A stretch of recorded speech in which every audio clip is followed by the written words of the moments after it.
নমস্কাৰ ফ্ৰেণ্ডসকল, অসম অইন এটা জব ইনফৰমেশ্যন ভিডিঅ'লৈ আপোনালোকক স্বাগতম জনাইছোঁ। তো ফ্ৰেণ্ডসকল, আজিৰ ভিডিঅ'টো হৈছে যে RPF অৰ্থাৎ ৰেলৱে ৰিক্ৰুইটমেণ্টৰ ফালৰ পৰা RPFৰ পোষ্ট মুকলি কৰি দিছে। তাৰে ইয়াতে বহু কেইটামান পোষ্ট আছে, 4208টামান পোষ্ট আছে।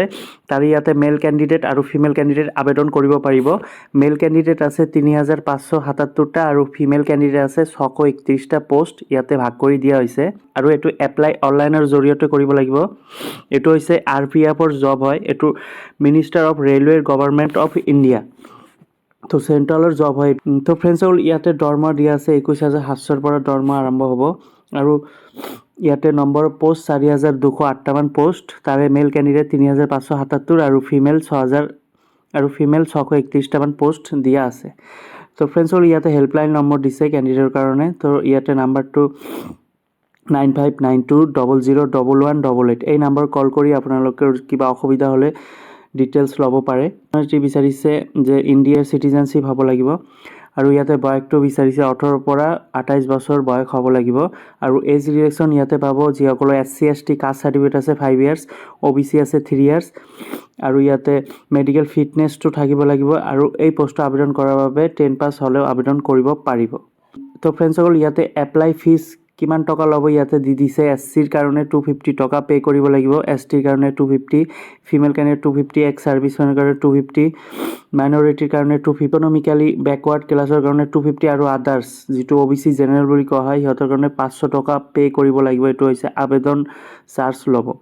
পে'মেণ্ট মোড অনলাইনৰ জৰিয়তে কৰিব লাগিব। Internet banking, net banking, debit card, internet banking, debit credit কাৰ্ডৰ আৰু UPIৰ জৰিয়তে পে'মেণ্ট কৰিব পাৰিব।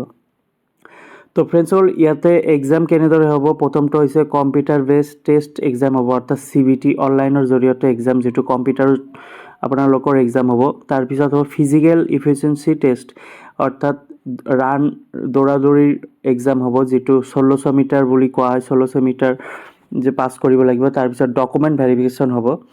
তো ইয়াতে 90 মিনিট থাকিব, যিটো কম্পিউটাৰৰ এক্সাম হ'ব। 90 মিনিট অনলাইনৰ জৰিয়তে এক্সামটো দিব লাগিব। তাতে কুৱেশ্যন থাকিব, তাতে 4টা এনচাৰ থাকিব, তাতেই অনলাইনতে এক্সাম হ'ব। তো ফ্ৰেণ্ডসকল, ইয়াতে CBT যিটো এক্সাম হ'ব, ইয়াতে লেংগুৱেজ দিছে ইংলিছ, হিন্দী, তাৰপিছত বেংগলী, আছামিজ, মণিপুৰ, মাৰাঠী, মালায়ালম, কাংকনি, পাঞ্জাবী, তামিল, তেলেগু, উৰ্দু, উৰিয়া লেংগুৱেজৰ জৰিয়তে আপোনালোকৰ অপশ্যন থাকিব। এই লেংগুৱেজ কেইটা আপোনালোকৰ যিটো CBT এক্সাম হ'ব, কম্পিউটাৰ বেছ এক্সাম, তাতে এই লেংগুৱেজ কেইটা থাকিব।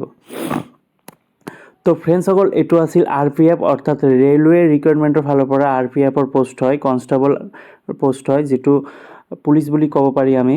তো এইটো 4208টামান পোষ্ট আছে।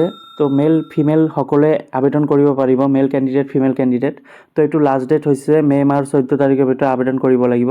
আৰু লিংকটো মই ডেছক্ৰিপশ্যন দি দিছোঁ, তাৰ পৰা গৈ আবেদন কৰিব পাৰিব, নহ'লে RRB ৱেবছাইটত গৈও আবেদন কৰিব পাৰিব। তো ফ্ৰেণ্ডসকল, আজিৰ ভিডিঅ'টো কেনেকুৱা লাগিছে? যদি ভাল লাগে লাইক আৰু নিজৰ বন্ধু বান্ধৱীক শ্বেয়াৰ কৰি দিব।